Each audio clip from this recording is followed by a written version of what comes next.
ನಮಸ್ತೆ ಕರ್ನಾಟಕದ ಎಲ್ಲ ಸ್ಪರ್ಧಾರ್ಥಿ ಮಿತ್ರರಿಗೆ ಪ್ರಿಮನು ಟಿವಿ ಕನ್ನಡ ಯೂಟ್ಯೂಬ್ ಚಾನಲ್ಗೆ ಸ್ವಾಗತವನ್ನು ಕೋರ್ತಾ ಇವತ್ತಿನ ವಿಡಿಯೋ ಏನಪ್ಪ ಅಂತ ಹೇಳಿದ್ರೆ ಪತ್ರಲೇಖನ ಹಾಗೆ ಪ್ರಮುಖ ಗಾದೆಗಳನ್ನು ಇವತ್ತಿನ ವಿಡಿಯೋದಲ್ಲಿ ನಾವು ನೋಡ್ತಾ ಹೋಗೋಣ. ಆಲ್ರೆಡಿ ನಾನು ಪತ್ರಲೇಖನಕ್ಕೆ ಸಂಬಂಧಪಟ್ಟ ಹಾಗೆ ಮತ್ತು ಗಾದೆಗಳಿಗೆ ಸಂಬಂಧಪಟ್ಟ ಹಾಗೆ ಸಪ್ರೇಟ್ ವಿಡಿಯೋಸ್ನ ಮಾಡಿ ಅಪ್ಲೋಡ್ ಮಾಡಿದ್ದೀನಿ. ಯಾವ ರೀತಿಯಾಗಿ ಸ್ಟೆಪ್ ಬೈ ಸ್ಟೆಪ್ ಪತ್ರಲೇಖನವನ್ನು ಬರೆಯೋದು, ಹಾಗೆಯೇ ಗಾದೆ ಮಾತುಗಳನ್ನು ಬರೀಬೇಕು ಅಂತಂದರೆ ಸ್ಟಾರ್ಟಿಂಗಲ್ಲಿ ಯಾವ ಸಾಲುಗಳನ್ನು ಹಾಕಬೇಕು ಅಂತ ಹೇಳಿಬಿಟ್ಟು ನಾನು ನೀಟಾಗಿ ಎಕ್ಸ್ಪ್ಲೇನ್ ಮಾಡಿದ್ದೀನಿ. ಸೊ ಆ ವಿಡಿಯೋಸ್ಗಳನ್ನು ನೋಡಿಲ್ಲ ಅಂತಂದರೆ ದಯವಿಟ್ಟು ಹೋಗಿ ನೋಡ್ಕೊಂಬನ್ನಿ. ಆ ವಿಡಿಯೋಸ್ನ ಲಿಂಕನ್ನು ಈ ವಿಡಿಯೋದ ಕೆಳಗಡೆ ಡಿಸ್ಕ್ರಿಪ್ಷನ್ ಬಾಕ್ಸ್ನಲ್ಲಿ ನಾನು ಮೆನ್ಷನ್ ಮಾಡಿರ್ತೀನಿ. ಸೊ ನೋಡ್ಕೊಂಡು ಬರ್ಬೋದು. ಹಾಗೆಯೇ ಯಾರೆಲ್ಲ ನನ್ನ ಚಾನಲ್ನ ಹೊಸದಾಗಿ ನೋಡ್ತಿದ್ದೀರಿ ಅಥವಾ ಯಾರಿನ್ನೂ ಸಬ್ಸ್ಕ್ರೈಬ್ ಮಾಡದೆ ನೋಡ್ತಾ ಇದ್ದೀರಿ, ದಯವಿಟ್ಟು ಸಬ್ಸ್ಕ್ರೈಬ್ ಮಾಡ್ಕೊಂಡು ನೋಡಿ ಅಂತ ಹೇಳ್ತಾ, ಸೊ ನಿಮಗೆ ಎಕ್ಸಾಮ್ಗೆ ಬಹಳ ದಿನಗಳೇನು ಉಳ್ಕೊಂಡಿಲ್ಲ. 7-8 ಡಿಸೆಂಬರ್ 7 ಹಾಗೆ 8ನೇ ತಾರೀಕಿಗೆ ನಿಮಗೆ ಪರೀಕ್ಷೆ ಇರೋದ್ರಿಂದ ಕೇವಲ ಒಂದು 8-10 ದಿನಗಳಷ್ಟೇ ಬಾಕಿ ಉಳಿದಿರೋ ಅಂಥದ್ದು. ಸೊ ಹಾಗಾಗಿ ಸಮಯ ವ್ಯರ್ಥ ಮಾಡೋದು ಬೇಡ, ಆದಷ್ಟು ಎಷ್ಟಾಗುತ್ತೋ ಅಷ್ಟು ಓದ್ಕೊಳ್ಳೋಕ್ಕೆ ಪ್ರಯತ್ನ ಮಾಡೋಣ ಅಂತ ಹೇಳ್ತಾ ಸೊ ಇವತ್ತಿನ ವಿಡಿಯೋನ ಶುರು ಮಾಡ್ತಾ ಹೋಗೋಣ. ಸ್ನೇಹಿತರೆ, ಮೊದಲನೇದಾಗಿ ಇಲ್ಲಿ ಪತ್ರಲೇಖನದ ಬಗ್ಗೆ ನಾನು ತಿಳಿಸ್ಕೊಡ್ತಾ ಇದ್ದೀನಿ. ಸೊ ಇಲ್ಲಿ ನಾನು ಒಂದು 2 ಪತ್ರಗಳನ್ನ ತೊಗೊಂಡು ಬಂದಿದ್ದೀನಿ. ವ್ಯಾವಹಾರಿಕ ಪತ್ರ. ಸೊ ಪ್ರತಿಯೊಂದು ಪರೀಕ್ಷೆಗಳಲ್ಲಿ ಆಲ್ಮೋಸ್ಟ್ ಕೇಳೋದು ವ್ಯಾವಹಾರಿಕ ಪತ್ರಗಳ ಬಗ್ಗೆನೇ ಕೇಳೋದು. ಸೊ ಖಾಸಗಿ ಪತ್ರಗಳ ಬಗ್ಗೆ ಅಷ್ಟಾಗಿ ಕೇಳೋದಿಲ್ಲ. ಸೊ ಹಾಗಾಗಿ ನಾನು ಇವತ್ತಿನ ವಿಡಿಯೋದಲ್ಲಿ ವ್ಯಾವಹಾರಿಕ ಪತ್ರವನ್ನು ನಾನು ತೊಗೊಂಡು ಬಂದಿದ್ದೀನಿ. ಸೊ ಇಲ್ಲಿ ನೋಡ್ತಾ ಇದ್ದೀರಾ ಸ್ಕ್ರೀನ್ ಮೇಲೆ, ಮೊದಲನೇದಾಗಿ ನೀವು ಧಾರವಾಡ ಜಿಲ್ಲಾ ಶಿರೂರು ಗ್ರಾಮದಲ್ಲಿ ವಾಸಿಸುತ್ತಿರುವ ಭರತ್ ಎಂದು ಭಾವಿಸಿ ನಿಮ್ಮ ಊರಿಗೆ ಗ್ರಂಥಾಲಯವನ್ನು ಮಂಜೂರು ಮಾಡಲು ಜಿಲ್ಲಾಧಿಕಾರಿಗಳಿಗೆ ಮನವಿ ಪತ್ರ ಬರೆಯಿರಿ ಅಂತ ಕೇಳಿದ್ದಾರೆ. ಸೊ ನಾನು ಪತ್ರಗಳಲ್ಲಿ 2 ವಿಧ ಇರುತ್ತೆ, ಪ್ರೈವೇಟ್ ಲೆಟರ್ಸ್ ಮತ್ತು ಅಫಿಷಿಯಲ್ ಲೆಟರ್, ಖಾಸಗಿ ಪತ್ರ ಹಾಗೆ ವ್ಯಾವಹಾರಿಕ ಪತ್ರ ಅಂತ ಹೇಳಿದೆ. ಸೊ ಇಲ್ಲಿ ಜಿಲ್ಲಾಧಿಕಾರಿಗಳಿಗೆ ಪತ್ರವನ್ನು ಬರೆಯೋದಾಗಿರ್ಬೋದು ಅಥವಾ ನೀವು ಎಲ್ಲಿ ಕೆಲಸ ಮಾಡ್ತಾ ಇದ್ದೀರಿ ಆ ಒಂದು ಕಚೇರಿಗೆ ಅಥವಾ ಶಾಲೆಗೆ ಸಂಬಂಧಪಟ್ಟ ಹಾಗೆ ಮುಖ್ಯೋಪಾಧ್ಯಾಯನಿರಿಗೆ ಆಗಿರ್ಬೋದು ಅಥವಾ ಆ ಒಂದು ಕಚೇರಿಯ ಮುಖ್ಯಸ್ಥರಿಗೆ ಆಗಿರ್ಬೋದು ಪತ್ರವನ್ನು ಬರೆಯೋದನ್ನು ಏನಂತ ಹೇಳಿ ಕರಿತೀವಿ ನಾವು, ವ್ಯಾವಹಾರಿಕ ಪತ್ರ ಅಂತ ಹೇಳಿ ಕರಿತೀವಿ. ಸೊ ಇಲ್ಲಿ ಏನಂತ ಕೇಳಿದ್ದಾರೆ, ನಿಮ್ಮ ಊರಿನಲ್ಲಿ ಗ್ರಂಥಾಲಯವನ್ನು ಮಂಜೂರು ಮಾಡಬೇಕು ಅಂತ ಹೇಳಿ ಜಿಲ್ಲಾಧಿಕಾರಿಗಳಿಗೆ ಒಂದು ಮನವಿ ಪತ್ರ ಬರೀರಿ ಅಂತ ಕೇಳಿರೋದ್ರಿಂದ ಇದು ವ್ಯಾವಹಾರಿಕ ಪತ್ರ ಆಗುತ್ತೆ. ಸೊ ಈ ರೀತಿ ಪ್ರಶ್ನೆ ಕೊಟ್ಟಾಗ ನಾವು ಮೊದಲಿಗೆ ಏನು ಮಾಡಬೇಕಾಗತ್ತೆ, ಇವರಿಂದ ಅಂತ, ನೀವು ಯಾರು ಪತ್ರವನ್ನು ಬರೀತಾ ಇದ್ದೀರಿ ಅಂತ. ಸೊ ಇಲ್ಲಿ ಆಲ್ರೆಡಿ ಅವರ ಹೆಸರನ್ನ ಮೆನ್ಷನ್ ಮಾಡಿದ್ದಾರೆ, ಧಾರವಾಡ ಜಿಲ್ಲಾ ಶಿರೂರು ಗ್ರಾಮದಲ್ಲಿ ವಾಸಿಸುತ್ತಿರುವ ಭರತ್ ಅಂತ ಭಾವಿಸ್ಕೊಳ್ಬೇಕು ಅಂತ. ಸೊ ನಿಮ್ಮ ಹೆಸರನ್ನಾಗಲಿ ಅಥವಾ ನಿಮ್ಮ ಗುರುತಿನ ಯಾವುದೇ ಚಿಹ್ನೆಗಳನ್ನು ಪ್ರಶ್ನೆ ಪತ್ರಿಕೆಯಲ್ಲಿ ಬರೆಯೋ ಹಾಗೆ ಇಲ್ಲ. ಪ್ರಶ್ನೆ ಪತ್ರಿಕೆಯಲ್ಲಿ ಯಾವ ಹೆಸರು ಕೊಟ್ಟಿರ್ತಾರೆ ಅದೇ ಹೆಸರನ್ನ ನೀವು ಅಲ್ಲಿ ಮೆನ್ಷನ್ ಮಾಡಬೇಕಾಗುತ್ತೆ ಲೆಟರ್ ರೈಟಿಂಗ್ನ ಬರಿಬೇಕಾದ್ರೆ. ಸೊ ಇಲ್ಲಿ ನೋಡಿ, ಇಲ್ಲಿ ಇವರಿಂದ ಅಂತ ಕೇಳಿರೋದ್ರಿಂದ ಇವರಿಂದ ಅಂತ ಫಸ್ಟ್ ಬರಿಬೇಕಾಗುತ್ತೆ. ಸೊ ಯಾರಿಂದ? ಭರತ್. ನಿಮ್ಮನ್ನ ನೀವು ಭರತ್ ಅಂತ ಹೇಳಿ ಭಾವಿಸ್ಕೊಂಡು ನೀವು ಪತ್ರವನ್ನ ಬರಿಬೇಕಾಗಿರೋದ್ರಿಂದ ಅಲ್ಲಿ ಭರತ್ ಅಂತ ಬರಿಬೇಕಾಗಿರುತ್ತೆ. ಇವರಿಂದ ಅಂತ ಬಂದಾಗ ನೀವು ಪತ್ರವನ್ನ ಬರಿತಾ ಇರೋದ್ರಿಂದ ನಿಮ್ಮ ಒಂದು ಅಡ್ರೆಸ್ನ ಹಾಕಬೇಕಾಗತ್ತೆ. ಇವರಿಂದ ಭರತ್, ಶಿರೂರು, ಧಾರವಾಡ ಜಿಲ್ಲೆ, ನಿಮ್ಮ ಒಂದು ಕಂಪ್ಲೀಟ್ ಡೀಟೇಲ್ಸ್ ಅಥವಾ ಅಡ್ರೆಸ್ನ ನೀವು ಇಂದ ಅನ್ನುವಂತಹ ಜಾಗದಲ್ಲಿ ಫಿಲ್ ಮಾಡಬೇಕಾಗುತ್ತೆ. ನೆಕ್ಸ್ಟು, ಯಾರಿಗೆ ನೀವು ಪತ್ರವನ್ನು ಬರಿತಾ ಇದ್ದೀರಿ, ಇವರಿಗೆ ಅಥವಾ ಕೇವಲ ನಾನು ಗೆ ಮಾತ್ರ ಬರಿತೀನಿ ಅಂತ ಅಂದ್ರೂ ಕೂಡ ನಡೆಯುತ್ತೆ. ನಾನಿಲ್ಲಿ ಫುಲ್ಲು ಇವರಿಂದ ಅಥವಾ ಇವರಿಗೆ ಅನ್ನೋದನ್ನ ನಾನು ಬರೆದಿದ್ದೀನಿ. ಸೊ ಇವರಿಗೆ ಅಂತ ಅಂದ್ಬಿಟ್ಟು ಜಿಲ್ಲಾಧಿಕಾರಿಗಳು, ಜಿಲ್ಲಾ ಕಚೇರಿ, ಧಾರವಾಡ ಜಿಲ್ಲೆ, ಧಾರವಾಡ. ಸೊ ಯಾರಿಗೆ ನೀವು ಪತ್ರವನ್ನು ಬರಿತಾ ಇದ್ದೀರಿ, ಗ್ರಂಥಾಲಯವನ್ನು ಮಂಜೂರು ಮಾಡಿಕೊಡುವಂತಹ ಸಲುವಾಗಿ ಜಿಲ್ಲಾಧಿಕಾರಿಗಳಿಗೆ ಪತ್ರವನ್ನು ಬರಿತಾ ಇದ್ದೀರಿ, ಹಾಗಾಗಿ ಅವರ ಒಂದು ಅಡ್ರೆಸ್ಸನ್ನು ನೀವು ಹಾಕಬೇಕಾಗತ್ತೆ. ನೆಕ್ಸ್ಟ್ ಏನಿಲ್ಲಿ ಮಾನ್ಯರೇ, ಇದು ಕಂಪಲ್ಸರಿ ಬರೀಲೇಬೇಕಾಗುತ್ತೆ. ಪ್ರತಿಯೊಂದು ವ್ಯಾವಹಾರಿಕ ಪತ್ರವನ್ನು ಬರಿಬೇಕಾದ್ರೆ ಇಲ್ಲಿ ಗೌರವ ಸೂಚಕಾರ್ಥವಾಗಿ ಮಾನ್ಯರೇ ಅನ್ನುವಂತಹ ಪದವನ್ನು ನೀವು ಮೆನ್ಷನ್ ಮಾಡಬೇಕಾಗುತ್ತೆ. ನೆಕ್ಸ್ಟ್ ಮಾನ್ಯರೇ ಆದಮೇಲೆ ಒಂದು ಸಾಲನ್ನು ಬಿಟ್ಟು ವಿಷಯವನ್ನು ಬರಿಬೇಕಾಗುತ್ತೆ. ವಿಷಯ ಏನು ವಿಷಯವನ್ನು ಇಟ್ಕೊಂಡು ನೀವು ಪತ್ರವನ್ನು ಬರಿತಾ ಇದ್ದೀರಿ, ನಿಮ್ಮ ಊರಿನಲ್ಲಿ ಗ್ರಂಥಾಲಯವನ್ನು ಮಂಜೂರು ಮಾಡೋದಕ್ಕೋಸ್ಕರ ಕೋರಿ ಒಂದು ಪತ್ರವನ್ನು ಬರಿತಾ ಇದ್ದೀರಿ, ಅದನ್ನು ಮೆನ್ಷನ್ ಮಾಡಬೇಕಿಲ್ಲಿ, ಗ್ರಂಥಾಲಯವನ್ನು ಮಂಜೂರು ಮಾಡಲು ಕೋರಿ ಪತ್ರ ಅಂತ ಹೇಳಿಬಿಟ್ಟು. ನೆಕ್ಸ್ಟು ವಿಷಯ ಆದ ನೆಕ್ಸ್ಟ್ ಲೈನು, ಒಂದು ಲೈನನ್ನು ಬಿಟ್ಟು ನೆಕ್ಸ್ಟ್ ಏನು ಬರಿಬೇಕಾಗುತ್ತೆ, ಮೇಲ್ಕಂಡ ವಿಷಯಕ್ಕೆ ಸಂಬಂಧಿಸಿದಂತೆ ತಮ್ಮಲ್ಲಿ ವಿನಂತಿಸಿಕೊಳ್ಳುವುದೇನೆಂದರೆ ನಮ್ಮ ಗ್ರಾಮದಲ್ಲಿ ಸುಮಾರು 1,000ಕ್ಕಿಂತ ಹೆಚ್ಚು ಮನೆಗಳಿದ್ದು ಜನಸಂಖ್ಯೆಯು 6,000ಕ್ಕಿಂತ ಅಧಿಕವಾಗಿದೆ. ನಮ್ಮಲ್ಲಿ ವಿದ್ಯಾವಂತರ ಸಂಖ್ಯೆಯು ಹೆಚ್ಚಿದೆ, ಆದರೆ ನಮ್ಮ ಊರಿನಲ್ಲಿ ಗ್ರಂಥಾಲಯ ಇರುವುದಿಲ್ಲ. ಹಾಗಾಗಿ ತಾವು ನಮ್ಮ ಊರಿಗೆ ಒಂದು ಸುಸಜ್ಜಿತವಾದ ಗ್ರಂಥಾಲಯವನ್ನು ಮಂಜೂರು ಮಾಡಬೇಕೆಂದು ತಮ್ಮಲ್ಲಿ ಪ್ರಾರ್ಥಿಸಿಕೊಳ್ಳುತ್ತೇನೆ ಅಂತ ಬರೀಬೇಕಾಗುತ್ತೆ. 4ರಿಂದ ಒಂದು 5 ಸಾಲು ಅಷ್ಟೇ. ಮೇಲ್ಕಂಡ ವಿಷಯಕ್ಕೆ ಸಂಬಂಧಿಸಿದಂತೆ ಅಂತ ಹೇಳಿದರೆ ನೀವಿಲ್ಲಿ ಏನು ನಿಮ್ಮ ಒಂದು ಅಡ್ರೆಸ್ ಹಾಗೆ ವಿಷಯವನ್ನು ಬರೆದಿರ್ತೀರಿ, ಆ ವಿಷಯಕ್ಕೆ ಸಂಬಂಧಪಟ್ಟ ಹಾಗೆ ನಾನು ನಿಮ್ಮಲ್ಲಿ ವಿನಂತಿಸಿಕೊಳ್ಳುವುದೇನು ಅಂತ ಹೇಳಿದ್ರೆ ನಿಮ್ಮ ಒಂದು ಗ್ರಾಮದ ಒಂದು ಡೀಟೇಲ್ಸ್ ಒಂದು 2 ಸಾಲಲ್ಲಿ ಬರೀಬೇಕಾಗುತ್ತೆ. ನಮ್ಮ ಗ್ರಾಮದಲ್ಲಿ ಎಷ್ಟು 1,000ಕ್ಕಿಂತ ಹೆಚ್ಚು ಮನೆಗಳಿದ್ದಾವೆ, ಅದರಲ್ಲಿ 6,000ಕ್ಕಿಂತ ಹೆಚ್ಚು ಜನಸಂಖ್ಯೆ ಇದೆ, ವಿದ್ಯಾವಂತರ ಸಂಖ್ಯೆ ಕೂಡ ಹೆಚ್ಚಿದೆ. ಹಾಗಾಗಿ ನಮ್ಮ ಊರಿನಲ್ಲಿ ಗ್ರಂಥಾಲಯ ಇರೋದಿಲ್ಲ, ಗ್ರಂಥಾಲಯದ ಅವಶ್ಯಕತೆ ಬಹಳನೇ ಇರೋದ್ರಿಂದ ನಮ್ಮ ಊರಿಗೆ ಒಂದು ಸುಸಜ್ಜಿತವಾದ ಗ್ರಂಥಾಲಯವನ್ನು ಮಂಜೂರು ಮಾಡಬೇಕೆಂದು ತಮ್ಮಲ್ಲಿ ಪ್ರಾರ್ಥಿಸಿಕೊಳ್ಳುತ್ತೇನೆ. ಸೊ ಇಷ್ಟು ಬರೆದು ಕೆಳಗಡೆ ಧನ್ಯವಾದಗಳೊಂದಿಗೆ ಹಾಗೆಯೇ ಇಲ್ಲಿ ತಮ್ಮ ವಿಶ್ವಾಸಿ, ನಿಮ್ಮ ಹೆಸರು ಬರೆಯೋದಲ್ಲ, ಪ್ರಶ್ನೆ ಪತ್ರಿಕೆಯಲ್ಲಿ ಯಾವ ಹೆಸರನ್ನು ಕೊಟ್ಟಿದ್ದಾರೆ ಅದೇ ಹೆಸರನ್ನ ಬರೀಬೇಕಾಗತ್ತೆ. ಆಮೇಲೆ ಇನ್ನೊಂದು ನೀವು ಇಲ್ಲಿ ಏನು ಮಿಸ್ ಮಾಡಿದ್ದೀರಾ ಅಂತ ಹೇಳಿದ್ರೆ ದಿನಾಂಕ ಮತ್ತು ಸ್ಥಳವನ್ನು ಬರೀಬೇಕಾಗುತ್ತೆ. ಇಲ್ಲಿ ಪತ್ರಲೇಖನದಲ್ಲಿ ಪತ್ರವನ್ನು ಬರಿಬೇಕಾದ್ರೆ ಸ್ಟಾರ್ಟಿಂಗಲ್ಲಿ ಇಲ್ಲಿ ದಿನಾಂಕ ಹಾಗೆ ಸ್ಥಳವನ್ನು ಬರಿಬೇಕಾಗುತ್ತೆ. ದಿನಾಂಕ ಮತ್ತು ಸ್ಥಳ ಆಯಿತಾ. ಸ್ಟಾರ್ಟಿಂಗಲ್ಲಿ ಇವರಿಂದ ಅಂತ ಏನು ಬರೀತೀರಲ್ವಾ ಅದರ ಪಕ್ಕದಲ್ಲಿ ಏನು ಮಾಡಬೇಕಾಗುತ್ತೆ, ದಿನಾಂಕ ಹಾಗೆ ಸ್ಥಳ ಅಂತ ಹೇಳಿ ಬರಿಬೇಕಾಗುತ್ತೆ. ಇನ್ನು 2ನೇ ಒಂದು ಪತ್ರ ನೋಡಿ, ಇಲ್ಲಿ ನೀವು ತುಮಕೂರು ಜಿಲ್ಲೆಯ ಚಿಕ್ಕನಾಯಕನಹಳ್ಳಿಯಲ್ಲಿ ವಾಸವಾಗಿರುವ ನವೀನ ಅಥವಾ ನವ್ಯ ಎಂದು ಭಾವಿಸಿ ಪರಿಷತ್ತು ಪ್ರಕಟಿಸಿರುವ ಕನ್ನಡ ನಿಘಂಟು ಇದರ 10 ಪ್ರತಿಗಳನ್ನು ಕಳುಹಿಸಿಕೊಡುವಂತೆ ಬೆಂಗಳೂರಿನ ಕನ್ನಡ ಸಾಹಿತ್ಯ ಪರಿಷತ್ತಿನ ಕಾರ್ಯದರ್ಶಿಗಳಿಗೆ ಒಂದು ಪತ್ರವನ್ನು ಬರೆಯಿರಿ ಅಂತ ಇದೆ. ಸೊ ಇಲ್ಲಿ ಅವರೇ ಹೆಸರನ್ನ ಕೊಟ್ಟಿದ್ದಾರೆ, ಏನು ನಿಮ್ಮನ್ನು ನೀವು ನವೀನ ಅಥವಾ ನವ್ಯ ಅಂತ ಹೇಳಿ ಭಾವಿಸ್ಕೊಳ್ಬೇಕು ಅಂತ. ಸೊ ನೀವು ಪತ್ರವನ್ನು ಬರಿತಾ ಇರೋರು ಗಂಡು ಮಕ್ಕಳಾಗಿದ್ರೆ ನವೀನ ಅಂತ ಹೇಳಿ ಬರಿಬೇಕಾಗುತ್ತೆ ಹೆಸರನ್ನ, ಹೆಣ್ಣು ಮಕ್ಕಳಾಗಿದ್ರೆ ನವ್ಯ ಅಂತ ಹೇಳಿ ಹೆಸರನ್ನ ಬರಿಬೇಕಾಗುತ್ತೆ. ನಿಮ್ಮ ಹೆಸರನ್ನ ಯಾವುದೇ ಕಾರಣಕ್ಕೂ ಮೆನ್ಷನ್ ಮಾಡೋ ಹಾಗೆ ಇಲ್ಲ. ಸೊ ಇಲ್ಲಿ ನೀವು ಚಿಕ್ಕನಾಯಕನಹಳ್ಳಿಯಲ್ಲಿ ವಾಸ ಮಾಡ್ತಾ ಇರುವಂತಹ ನಿವಾಸಿ ನವ್ಯ ಅಥವಾ ನವೀನ ಅಂತ ಹೇಳಿ ಭಾವಿಸ್ಕೊಂಡು ಯಾರಿಗೆ ಪತ್ರವನ್ನು ಬರಿಬೇಕಾಗಿರುತ್ತೆ, ಬೆಂಗಳೂರಿನ ಕನ್ನಡ ಸಾಹಿತ್ಯ ಪರಿಷತ್ತಿನ ಕಾರ್ಯದರ್ಶಿಗಳಿಗೆ ಪತ್ರವನ್ನು ಬರಿಬೇಕಾಗಿರುತ್ತೆ. ಏನಕ್ಕೋಸ್ಕರ ಪತ್ರವನ್ನು ಬರೀರಿ ಅಂತ ಕೇಳಿದ್ದಾರೆ, ಇಲ್ಲಿ ಕನ್ನಡ ನಿಘಂಟು ಇದರ ಒಂದು 10 ಪ್ರತಿಗಳನ್ನು ಅಂದರೆ 10 ಜೆರಾಕ್ಸ್ ಕಾಪಿಗಳನ್ನು ಕಳುಹಿಸಿಕೊಡಿ ಅಂತ ಹೇಳಿ ನಾವು ಅವರಲ್ಲಿ ಒಂದು ಮನವಿ ಪತ್ರವನ್ನು ಬರಿಬೇಕಾಗುತ್ತೆ. ಸೊ ಈ ರೀತಿ ಕೊಟ್ಟಾಗ ಯಾವ ರೀತಿ ಬರೆಯೋದು ಅಂತ ಹೇಳಿದ್ರೆ, ಮೊದಲಿಗೆ ಇವರಿಂದ ಯಾರು ಪತ್ರವನ್ನು ಬರಿತಾ ಇದ್ದೀರಿ, ನಿಮ್ಮ ಒಂದು ಅಡ್ರೆಸ್, ನೀವು ಯಾರಿಗೆ ಬರಿತಾ ಇದ್ದೀರಿ, ಕನ್ನಡ ಸಾಹಿತ್ಯ ಪರಿಷತ್ತಿನ ಕಾರ್ಯದರ್ಶಿಗಳಿಗೆ ಬರಿತಾ ಇರೋದ್ರಿಂದ ನಿಮ್ಮ ಒಂದು ಅಡ್ರೆಸ್ ಅನ್ನ ಫಸ್ಟ್ ಹಾಕಬೇಕಾಗತ್ತೆ. ಹಾಗೇನೆ ಅದರ ಕೆಳಗಡೆ ಏನ್ ಮಾಡಬೇಕಾಗತ್ತೆ, ಇವರಿಗೆ ಯಾರಿಗೆ ಪತ್ರವನ್ನ ಬರಿತಾ ಇದ್ದೀರಿ, ಇಲ್ಲಿ ಮಾನ್ಯ ಕಾರ್ಯದರ್ಶಿಗಳು ಕನ್ನಡ ಸಾಹಿತ್ಯ ಪರಿಷತ್ತು ಚಾಮರಾಜಪೇಟೆ ಬೆಂಗಳೂರು ಅಂತ ಬರಿಬೇಕಾಗತ್ತೆ. ಸೊ ಇಲ್ಲಿ ದಿನಾಂಕ ಮತ್ತೆ ಸ್ಥಳವನ್ನ ಟಾಪಲ್ಲಿ ಬರಿಬೇಕಾಗುತ್ತೆ. ಓಕೆ, ನಾನು ಫಸ್ಟ್ ಲೆಟರಲ್ಲಿ ಹೇಳೋದು ಮರ್ತಿದ್ದೆ.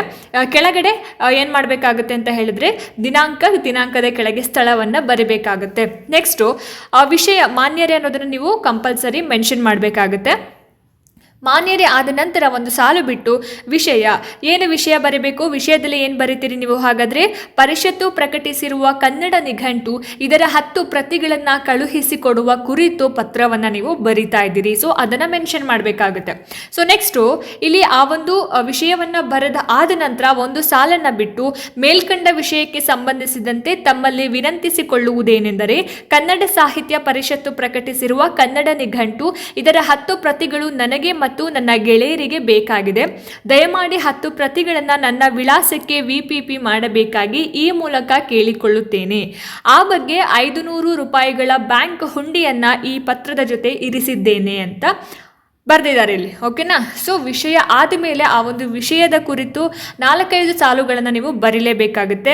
ಮೇಲ್ಕಂಡ ವಿಷಯಕ್ಕೆ ಸಂಬಂಧಪಟ್ಟ ಹಾಗೆ ನಾನು ನಿಮ್ಮಲ್ಲಿ ಏನು ವಿನಂತಿ ಮಾಡ್ಕೊಳ್ತಾ ಇದ್ದೀನಿ ಅಂತ ಹೇಳಿದ್ರೆ, ಕನ್ನಡ ಸಾಹಿತ್ಯ ಪರಿಷತ್ತು ಪ್ರಕಟಿಸಿರ್ತಕ್ಕಂತಹ ಕನ್ನಡ ನಿಘಂಟು ಅದರ ಒಂದು 10 ಜೆರಾಕ್ಸ್ ಕಾಪಿಗಳು ನನಗೆ ಮತ್ತು ನನ್ನ ಸ್ನೇಹಿತರಿಗೆ ಬೇಕಾಗಿದೆ. ದಯಮಾಡಿ 10 ಜೆರಾಕ್ಸ್ಗಳನ್ನು ನನ್ನ ವಿಳಾಸಕ್ಕೆ ವಿಪಿಪಿ ಮಾಡಬೇಕು ಅಂತ ಹೇಳಿ ಈ ಮೂಲಕ ಕೇಳ್ಕೊತಾ ಇದ್ದೀನಿ. ಅದಕ್ಕೆ ಎಷ್ಟು ಹಣ ಆಗುತ್ತೋ ಅಷ್ಟು ಹಣವನ್ನು ಅಂದರೆ 500 ರೂಪಾಯಿಗಳನ್ನು ನಾನು ಬ್ಯಾಂಕ್ ಹುಂಡಿಯನ್ನು ಈ ಒಂದು ಪತ್ರದ ಜೊತೆ ಇರಿಸಿದ್ದೀನಿ ಅಂತ ಹೇಳಿ ಬರೆದಿರೋವಂಥದ್ದು. ಸೊ ಇಷ್ಟು ಆದಮೇಲೆ ಕೊನೆಯದಾಗಿ ಧನ್ಯವಾದಗಳೊಂದಿಗೆ ಅಂತ ಬರೀಬೇಕಾಗುತ್ತೆ. ಅದಾದ ನಂತರ ತಮ್ಮ ವಿಶ್ವಾಸಿ, ಅಲ್ಲಿ ಏನೇ ಹೆಸರು ಕೊಟ್ಟಿದ್ದಾರೆ ನವೀನ ಅಥವಾ ನವ್ಯ ಅಂತ ಹೇಳಿ ಮೆನ್ಷನ್ ಮಾಡಬೇಕಾಗುತ್ತೆ. ಸೊ ಈ ರೀತಿಯಾಗಿ ನೀವು ಪತ್ರವನ್ನ ಈ ರೀತಿ ಕೊಟ್ಟಾಗ ಹೀಗೆ ಬರಿಬೇಕಾಗತ್ತೆ. ಇದಿಷ್ಟು ಏನು ಪತ್ರ ಲೇಖನವನ್ನ ಯಾವ ರೀತಿ ಬರೆಯೋದು ಅಂತ ಹೇಳ್ಬಿಟ್ಟು. ಇನ್ನು ಮುಂದುವರೆದ ಹಾಗೆ ಕೆಲವೊಂದಷ್ಟು ಗಾದೆ ಮಾತುಗಳನ್ನು ನೋಡ್ಕೋತಾ ಬರೋಣ. ಮೊದಲನೇದಾಗಿ ಇಲ್ಲಿ ಸತ್ಯಕ್ಕೆ ಸಾವಿಲ್ಲ, ಸುಳ್ಳಿಗೆ ಸುಖವಿಲ್ಲ ಅಂತ ಇದೆ. ಸೊ ಪ್ರತಿಯೊಂದು ಗಾದೆನ ಬರಿಬೇಕಂತಂದ್ರೂ ಕೂಡ ಸ್ಟಾರ್ಟಿಂಗಲ್ಲಿ ಒಂದು 2-3 ಸಾಲುಗಳನ್ನು ನೀವು ಸೇರಿಸಲೇಬೇಕಾಗುತ್ತೆ. ಅದು ಯಾವುದೇ ಗಾದೆ ಬರೆದ್ರೂ ಕೂಡ ಈ ಸಾಲುಗಳನ್ನು ನೀವು ಆ್ಯಡ್ ಮಾಡಬೇಕಾಗುತ್ತೆ.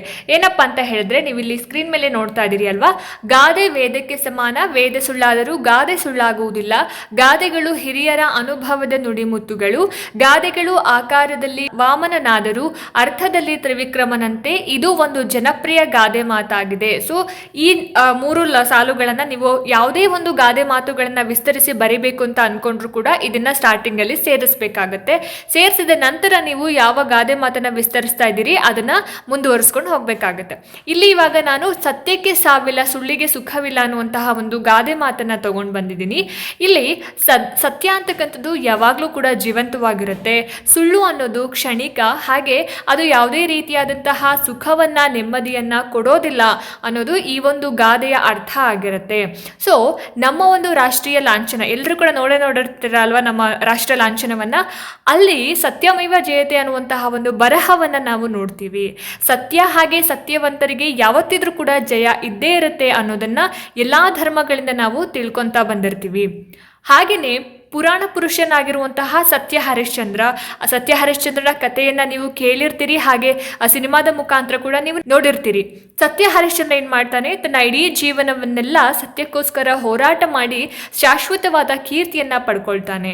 ಅದೇ ರೀತಿ ಗಾಂಧೀಜಿ ಆಗಿರ್ಬೋದು, ಸ್ವಾಮಿ ವಿವೇಕಾನಂದ, ಈ ರೀತಿ ಮೊದಲಾದ ಮಹಾತ್ಮರು ಸತ್ಯ ಮಾರ್ಗದಲ್ಲಿ ಜೀವನವನ್ನ ನಡೆಸ್ತಾರೆ, ಜಗತ್ತಿಗೆ ಅವರು ಮಾದರಿ ಆಗ್ತಾರೆ.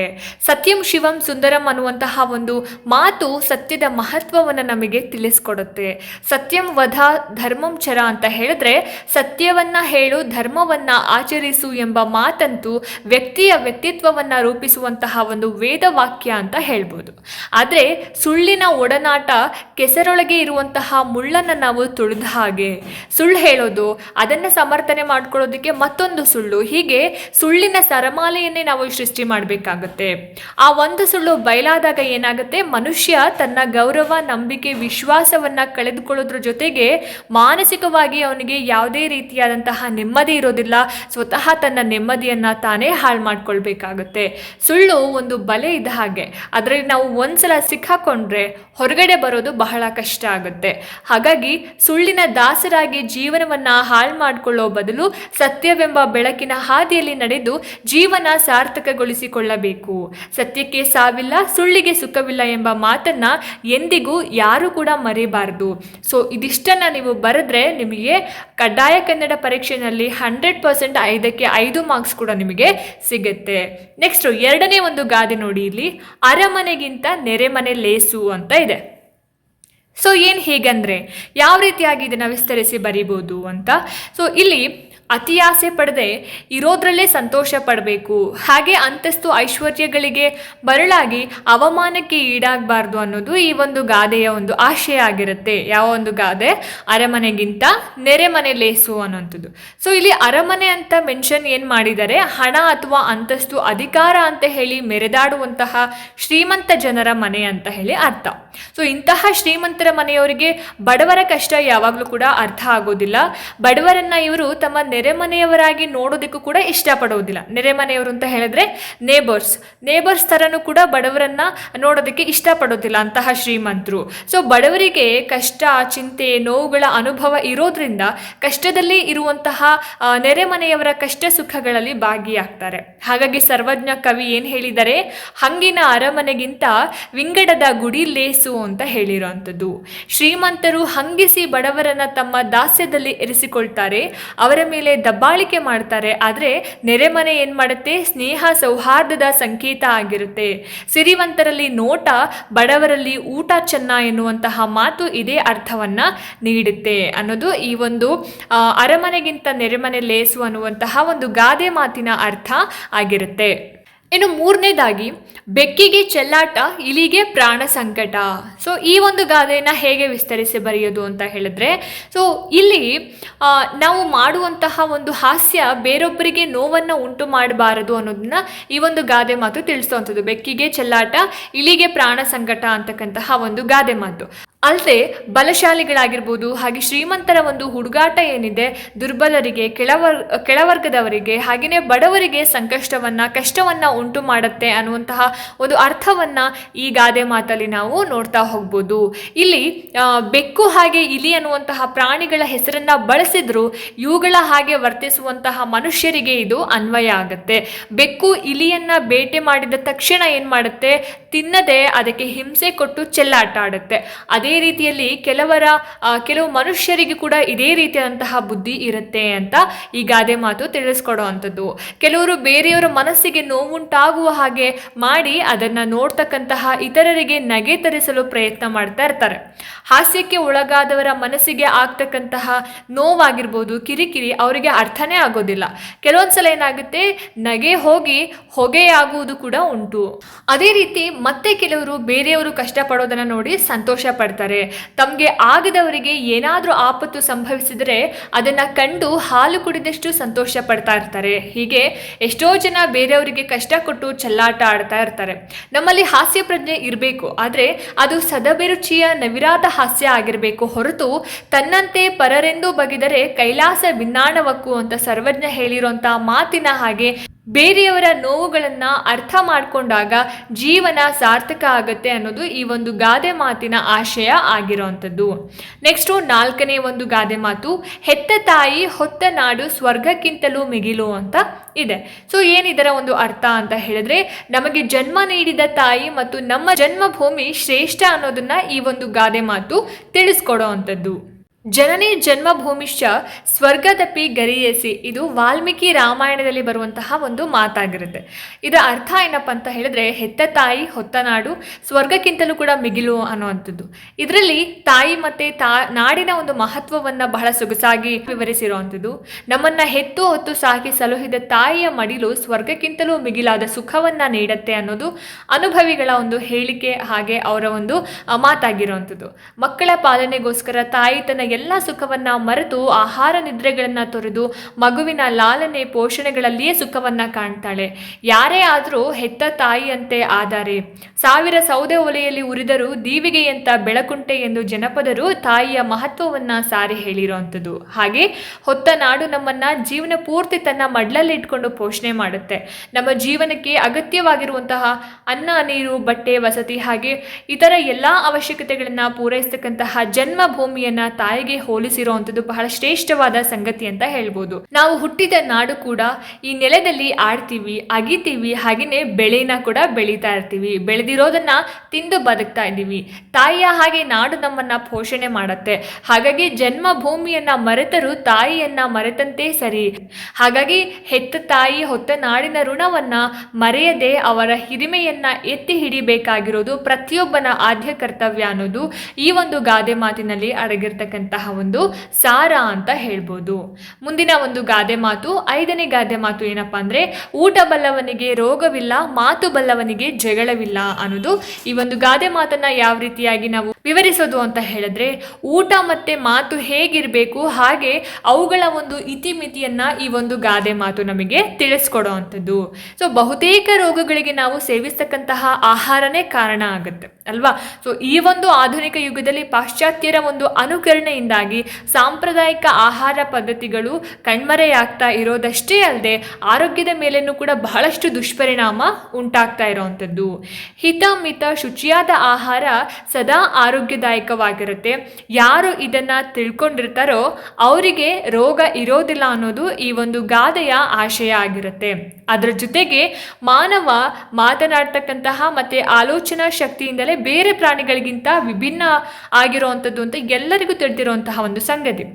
ಇಂತಹ ಒಂದು ಅಮೂಲ್ಯವಾದ ಮಾತನ್ನ ಉತ್ತಮ ರೀತಿಯಲ್ಲಿ ಬಳಸ್ಕೊಳ್ಬೇಕು. ಹಾಗಲ್ಲದೆ ನಾಲಿಗೆಯನ್ನ ಹರಿದ ಕಡೆಗೆಲ್ಲ ಬಿಟ್ರೆ ಏನಾಗುತ್ತೆ, ಬಾಯಿ ಬಿಟ್ರೆ ಬಣ್ಣಗೇಡು ಅನ್ನೋ ಹಾಗೆ ಆಗ್ಬಿಡುತ್ತೆ. ಬಸವಣ್ಣನವರು ಹೇಳಿರೋ ಹಾಗೆ, ನುಡಿದರೆ ಮುತ್ತಿನ ಹಾರದಂತೆ, ಮಾಣಿಕ್ಯದ ದೀಪ್ತಿಯಂತೆ, ಸ್ಫಟಿಕದ ಶಲಾಕೆಯಂತೆ ಇರಬೇಕು. ಅಂದ್ರೆ ನಮ್ಮ ಒಂದು ಮಾತು ಬೇರೆಯವರಿಗೆ ನೋವುಂಟು ಮಾಡದ ಹಾಗೆ ಹಿತ ಮಿತ ಮೃದುವಾಗಿರಬೇಕು. ಇಲ್ಲದೆ ಇದ್ರೆ ಅದು ಜಗಳ ವೈಮನಸ್ಯಗಳಿಗೆ ಕಾರಣ ಆಗುತ್ತೆ ಅನ್ನೋದು ಈ ಒಂದು ಗಾದೆ ಮಾತಿನ ಆಶಯ ಆಗಿರುತ್ತೆ. ಮುಂದಿನ ಒಂದು ಗಾದೆ ಮಾತು, ಶಕ್ತಿಗಿಂತ ಯುಕ್ತಿ ಮೇಲು. ಸೊ ಈ ಶಕ್ತಿಗಿಂತ ಯುಕ್ತಿ ಮೇಲು ಅಂತ ಹೇಳಿದ್ರೆ, ಎಷ್ಟೇ ಶಕ್ತಿ ಹೊಂದಿದ್ರು ಕೂಡ ಅದಕ್ಕಿಂತ ಮುಖ್ಯವಾಗಿ ಯುಕ್ತಿ ಅಂದರೆ ಬುದ್ಧಿವಂತಿಕೆನೂ ಕೂಡ ಇರಬೇಕು ಅನ್ನೋದನ್ನ ಈ ಒಂದು ಗಾದೆ ಮಾತು ತಿಳಿಸ್ಕೊಡೋ ಅಂಥದ್ದು. ಇಲ್ಲಿ ಶಕ್ತಿ ಅಂತ ಹೇಳಿದ್ರೆ ದೈಹಿಕ ಸಾಮರ್ಥ್ಯ ಅಂತ ಹೇಳಿ ಅರ್ಥ. ಮಾನವನು ಸಾಧನೆಯ ಹಾದಿಯಲ್ಲಿ ಮುನ್ನಡೆಯೋದಕ್ಕೆ ಶಕ್ತಿ ಬೇಕೇ ಬೇಕು. ಆದರೆ ಅದೊಂದನ್ನೇ ನಂಬಿ ಬದುಕೋದಕ್ಕೆ ಸಾಧ್ಯ ಆಗೋದಿಲ್ಲ. ಒಂದು ದೊಡ್ಡ ಬಂಡೆಯನ್ನು ಶಕ್ತಿವಂತನಾದವನು ಏನು ಮಾಡ್ತಾನೆ, ಕೈಯಿಂದ ಅಲ್ಲಾಡಿಸೋದಕ್ಕೆ ಸಾಧ್ಯ ಆಗದೇ ಇರಬಹುದು. ಆದರೆ ಒಂದು ಸಲಾಕೆಯನ್ನು ಸನ್ನೆಯಾಗಿ ಬಳಸಿ ಅದರ ಕೆಳಗಡೆ ಒಂದು ಸಣ್ಣ ಕಲ್ಲನ್ನು ಅಥವಾ ಮರವನ್ನು ಇಟ್ಕೊಂಡು ಬಂಡೆಯನ್ನೇ ಉಳಿಸ್ಬೋದು. ಸೊ ಇಲ್ಲಿ ಬಲದ ಜೊತೆಗೆ ಸನ್ನೆಯನ್ನು ಬಳಸ್ತಕ್ಕಂತಹ ಒಂದು ಯುಕ್ತಿ ಅಂದರೆ ಬುದ್ಧಿವಂತಿಕೆನೂ ಕೂಡ ಮುಖ್ಯ ಆಗುತ್ತೆ. ಪಂಚತಂತ್ರದಲ್ಲಿ ದೀರ್ಘಕರ್ಣ ಅನ್ನುವಂತಹ ಒಂದು ಮೊಲ ಏನು ಮಾಡುತ್ತೆ, ಕಾಡಿನ ರಾಜನಾದ ಸಿಂಹವನ್ನು ತನ್ನ ಉಪಾಯದ ಮಾತುಗಳಿಂದ ಬಾವಿಯ ಬಳಿಗೆ ಕರೆದು ತನ್ನ ಒಂದು ಪ್ರತಿಬಿಂಬವನ್ನು ಇನ್ನೊಂದು ಸಿಂಹ ಅಂತ ಹೇಳಿ ನಂಬಿಸಿ ಬಾವಿಗೆ ಹಾರೋ ಹಾಗೆ ಮಾಡಿ ಕಾಡಿನ ಪ್ರಾಣಿಗಳನ್ನೆಲ್ಲ ರಕ್ಷಣೆ ಮಾಡಿರುವಂತಹ ಒಂದು ಕತೆ ಶಕ್ತಿಗಿಂತ ಯುಕ್ತಿ ಮೇಲು ಅನ್ನುವಂತಹ ಒಂದು ಗಾದೆಯ ಆಶಯವನ್ನ ಹೊಂದಿರುತ್ತೆ. ನೆಕ್ಸ್ಟ್ 7ನೇ ಒಂದು ಗಾದೆ ಮಾತು, ಗುಣ ನೋಡಿ ಗೆಳೆತನ ಮಾಡು ಅಂತ ಹೇಳಿ. ಸೊ ಇದು ಕೂಡ ಒಂದು ಬಹಳ ಜನಪ್ರಿಯ ಗಾದೆ ಮಾತಾಗಿರುವಂಥದ್ದು. ನಾವು ಯಾವಾಗಲೂ ಕೂಡ ಸಜ್ಜನರ ಸಂಘ ಮಾಡಬೇಕು ಅನ್ನೋದನ್ನ ಈ ಒಂದು ಗಾದೆ ಮಾತು ನಮಗೆ ಬಹಳ ಸೊಗಸಾಗಿ ತಿಳಿಸ್ಕೊಡೋ ಅಂಥದ್ದು. ಚನ್ನವೀರ ಕಣವಿಯವರು ಹೇಳಿದ್ದಾರೆ, ಗೆಳೆತನವೇ ಇಹಲೋಕಕ್ಕಿರುವ ಅಮೃತ, ಅದನ್ನುಳಿದರೇನೆಹುದು ಜೀವನ್ಮೃತ ಅಂತ ಗೆಳೆತನದ ಬಗ್ಗೆ ಗೆಳೆತನದ ಒಂದು ಮಹತ್ವವನ್ನು ಆ ಸಾಲುಗಳಲ್ಲಿ ತಿಳಿಸ್ಕೊಟ್ಟಿದ್ದಾರೆ. ಆದರೆ ಎಂಥವರ ಗೆಳೆತನ ಮಾಡಬೇಕು ಅನ್ನೋದನ್ನು ಆಲೋಚಿಸಿ ನಿರ್ಧಾರ ಮಾಡಬೇಕು.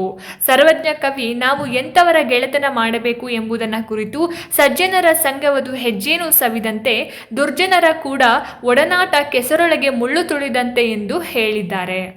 ಜೀವನದ ಎಲ್ಲ ಸುಖ ದುಃಖಗಳನ್ನು ಹಂಚ್ಕೊಳ್ಳೋದಕ್ಕೆ ನಮಗೆ ಒಬ್ಬ ಒಳ್ಳೆಯ ಗೆಳೆಯ ಅಥವಾ ಗೆಳತಿ ಇರಬೇಕಾಗುತ್ತೆ.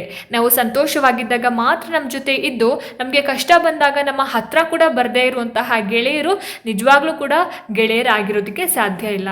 ಪ್ರಾಣ ಕೊಡೋದಕ್ಕೂ ಕೂಡ ಸಿದ್ಧರಾದ ಗೆಳೆಯರಾಗಬೇಕು. ನಮ್ಮ ತಪ್ಪುಗಳನ್ನು ತಿದ್ದಿ ನಡೆಸೋದ್ರ ಜೊತೆಗೆ ಯಾವುದೇ ಕಷ್ಟ ಬಂದರೂ ಕೂಡ ಜೊತೆಯಲ್ಲೇ ಇದ್ದು ಧೈರ್ಯ ತುಂಬಬೇಕು. ಹಾಗಾಗಿ ಗೆಳೆತನ ಮಾಡೋ ಮೊದಲು ಆ ವ್ಯಕ್ತಿಯ ಗುಣವನ್ನು ನಾವು ತಿಳ್ಕೊಳ್ಬೇಕು. ಇಲ್ಲ ಅಂತಂದರೆ ಅಲ್ಪರ ಸಂಘ ಅಭಿಮಾನ ಭಂಗ ಅನ್ನೋ ಹಾಗೆ ಆಗ್ಬಿಡತ್ತೆ. ಸೊ ಈ ಒಂದು ಗಾದೆ ಮಾತಿನ ಆಶಯ ಇದಾಗಿತ್ತು. ಇನ್ನು ಮುಂದುವರೆದ ಹಾಗೆ, ಚಿಂತೆಯೇ ಮುಪ್ಪು ಸಂತೋಷವೇ ಯೌವನ. ಸೊ ಏನಿದು, ಈ ಒಂದು ಗಾದೆ ಮಾತನ್ನು ನಾವು ಹೇಗೆ ವಿಸ್ತರಿಸಿ ಬರೆಯೋದು ಅಂತ ಹೇಳಿದ್ರೆ, ಚಿಂತೆ ಮಾಡದೆ ಸದಾ ಸಂತೋಷದಿಂದ ಜೀವಿಸಬೇಕು ಅನ್ನೋದನ್ನ ಈ ಒಂದು ಗಾದೆ ಮಾತು ತಿಳಿಸ್ಕೊಡೋವಂಥದ್ದು. ಚಿಂತೆಯೇ ಮುಪ್ಪು ಸಂತೋಷವೇ ಯೌವನ ಅಂತ ಹೇಳಿ. ಸೊ ಇಲ್ಲಿ ಸುಖ ಬಂದಾಗ ಸಂತೋಷದಿಂದ ನಾವು ಕುಣಿದಾಡ್ತೀವಿ, ಖುಷಿ ಪಡ್ತೀವಿ, ಹಿಗ್ತೀವಿ. ಆದರೆ ಕಷ್ಟ ಎದುರಾದಾಗ ದುಃಖ ಮತ್ತು ಚಿಂತೆಗೆ ಒಳಗಾಗೋದು ಮಾನವನ ಸ್ವಾಭಾವಿಕ ಗುಣ, ಹೌದಲ್ವಾ? ಸೊ ಇಲ್ಲಿ ಸುಖ ಸಂತೋಷ ನಗು ನಮ್ಮ ಒಂದು ಆರೋಗ್ಯವನ್ನು ವೃದ್ಧಿ ಮಾಡುತ್ತೆ, ಆರೋಗ್ಯ ವೃದ್ಧಿಗೆ ಕಾರಣ ಆಗುತ್ತೆ. ಆದರೆ ಚಿಂತೆ ಅಂತಕ್ಕಂಥದ್ದು ನಮ್ಮನ್ನು ಕುಗ್ಗಿಸಿ ಅನಾರೋಗ್ಯಕ್ಕೂ ಕೂಡ ತಳ್ಳಿಬಿಡುತ್ತೆ. ಚಿಂತೆಯು ಆಯುಷ್ಯವನ್ನ ತಿನ್ನತ್ತೆ ಅನ್ನುವಂತಹ ಒಂದು ಮಾತಿನ ಹಾಗೆ ಮಾನಸಿಕ ಚಿಂತೆ ಮನುಷ್ಯರಿಗೆ ಅಕಾಲದ ಮುಪ್ಪನ್ನ ತಂದು ಬಿಡುತ್ತೆ. ಮಾನವನ ಬಹುಪಾಲು ರೋಗಗಳಿಗೆ ಮಾನಸಿಕ ವ್ಯಥೆ, ಚಿಂತೆಗಳೇ ಕಾರಣ ಅಂತ ಹೇಳಿ ಬಹಳಷ್ಟು ಸಂಶೋಧನೆಗಳಿಂದ ತಿಳಿದು ಬಂದಿರುವಂಥದ್ದು. ಚಿಂತೆಗೂ ಚಿತೆಗೂ ಒಂದೇ ಒಂದು ಸೊನ್ನೆ ಅಷ್ಟೇ ವ್ಯತ್ಯಾಸ. ಚಿತೆ ಸತ್ತ ನಂತರ ಸುಡುತ್ತೆ, ಆದರೆ ಚಿಂತೆ ಬದುಕಿದ್ದಾಗಲೇ ಸುಡುತ್ತೆ. ಚಿಂತೆ ಅಂತಕ್ಕಂಥದ್ದು ನಮ್ಮ ಮನಸ್ಸಿನ ಸಂತೋಷವನ್ನು ಹಾಳು ಮಾಡಿಬಿಡುತ್ತೆ, ನಮ್ಮನ್ನು ನಿರುತ್ಸಾಹಿಗಳಾಗಿ ಮಾಡುತ್ತೆ, ದುಡಿತಕ್ಕಂತಹ ಶಕ್ತಿ ಚೈತನ್ಯವನ್ನು ಬಹಳಷ್ಟು ಕುಗ್ಗಿಸಿ ಬಿಡುತ್ತೆ. ಚಿಂತೆ ನಿರಂತರವಾಗಿ ಬೆಳೀತಾ ಹೋದ ಹಾಗೆ ಅದು ನಮ್ಮ ಆಯುಷ್ಯವನ್ನು ತಿಂದು ಅಕಾಲ ವೃದ್ಧಾಪ್ಯವನ್ನು ಉಂಟು ಮಾಡಿ ಬದುಕನ್ನು ಕಂಪ್ಲೀಟಾಗಿ ನಾಶ ಮಾಡಿಬಿಡುತ್ತೆ. ಹಾಗಾಗಿ ಚಿಂತೆ ಮಾಡೋದನ್ನು ಬಿಟ್ಟು ಬದುಕಿರುವಷ್ಟು ಕಾಲ ಸುಖ ಸಂತೋಷದಿಂದ ಜೀವನವನ್ನು ಕಳಿಬೇಕು. ಮಾನಸಿಕ ಸಂತೋಷ ನಮ್ಮಲ್ಲಿ ನವ ಚೈತನ್ಯವನ್ನು ತುಂಬಿ ಯೌವನವನ್ನು ವೃದ್ಧಿ ಮಾಡುತ್ತೆ, ನಮ್ಮಲ್ಲಿ ಅಪಾರ ಶಕ್ತಿಯನ್ನು ತುಂಬುತ್ತೆ. ಯಾರ ಬದುಕಿನಲ್ಲಿ ಸಂತೋಷ ಇರುತ್ತೋ ಅವರು ಆರೋಗ್ಯದಿಂದ ಬಾಳ್ತಾರೆ, ಬದುಕಬೇಕು, ಸಾಧಿಸಬೇಕು, ಗೆಲ್ಲಬೇಕು ಅನ್ನುವಂತಹ ಒಂದು ಛಲವನ್ನು ಕೂಡ ಹೊಂದಿರ್ತಾರೆ. ಹಾಗಾಗಿ ನಾವು ನಗ್ನಗ್ತಾ ಸಂತೋಷದಿಂದ ಬಾಳ್ಬೇಕು, ಚಿಂತೆಯಿಂದ ದೂರ ಇರಬೇಕು ಅನ್ನೋದು ಈ ಒಂದು ಗಾದೆಯ ಆಶಯ ಆಗಿರುತ್ತೆ. ಸೊ ನೋಡಿದ್ರಲ್ಲ ಸ್ನೇಹಿತರೆ, ಇವತ್ತಿನ ವಿಡಿಯೋದಲ್ಲಿ ಗಾದೆ ಮಾತುಗಳು ಹಾಗೆ ಪತ್ರಲೇಖನದ ಬಗ್ಗೆ ತಿಳ್ಕೊಂಡ್ರಿ. ಐ ಹೋಪ್ ಈ ವಿಡಿಯೋ ನಿಮಗೆ ಇಷ್ಟ ಆಗಿದೆ ಅಂತ ಭಾವಿಸ್ತೀನಿ. ಇಷ್ಟ ಆಯಿತು ಅಂತಂದರೆ ದಯವಿಟ್ಟು ಲೈಕ್ ಮಾಡಿ, ಶೇರ್ ಮಾಡಿ, ಹಾಗೆ ನಿಮ್ಮ ಅನಿಸಿಕೆ ಅಭಿಪ್ರಾಯ ಏನೇ ಇದ್ರೂ ಕೂಡ ನನಗೆ ಕಮೆಂಟ್ ಸೆಕ್ಷನಲ್ಲಿ ತಿಳಿಸಿ ಅಂತ ಹೇಳ್ತಾ, ಇದೇ ರೀತಿ ಹೆಚ್ಚಿನ ವೀಡಿಯೋಸ್ಗಳಿಗೋಸ್ಕರ ನಿರಂತರವಾಗಿ ನನ್ನ ಚಾನಲನ್ನು ನೋಡ್ತಾ ಇರಿ. ಮುಂದಿನ ವೀಡಿಯೋಸ್ಗಳಲ್ಲಿ ನಾನು ನಿಮಗೆ ಸಿಗ್ತೀನಿ. ಅಲ್ಲಿ ತನಕ ಎಲ್ರಿಗೂ ನಮಸ್ಕಾರ.